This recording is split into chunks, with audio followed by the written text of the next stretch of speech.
ফুসুরি মোড়ের ওপরে আমার বাড়ির পাশে ওই মেয়ে সাজিয়ে আমার প্রায় আজকে 2 বছর পরে সম্পর্ক 9 মাস হচ্ছে বিবাহ করা। ও স্বামী ছিল বিদেশ,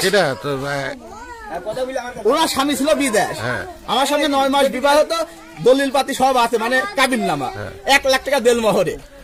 এবার ওনার স্বামী এসেছে 15 দিন, এর আগে দেখা করেছে, আমি ধরিয়েছি, বুঝলো না এখানে মেয়ে কার? মেয়ে না, এখানে ওনার ননদের বাসা না কার বাসা, সেই বাসায়। এই জায়গাটার নাম বলো। এই জায়গাটার নাম হচ্ছে কালীতলা। ঠিক আছে, কার বাড়িতে? ওনার ননদের বাসায়। আমি আজকে সারাদিন খুঁজ যাইতা যে ও কোথায় গিয়েছে। মানে তোমার বউকে খুঁজছো? হ্যাঁ, আমার বউকে খুঁজছি, মানে উনি একটা আসলে পরকীয়া লোক, মানে এক পুরুষই আসক্ত না। এটা বলার কারণে আমার সঙ্গে মারধর করেছে। দেখেন আমাকে এর আগে মারিছে, এ দেখেন তার নিউজ। ঠিক আছে, ওই বউ আমার ছোট বউ।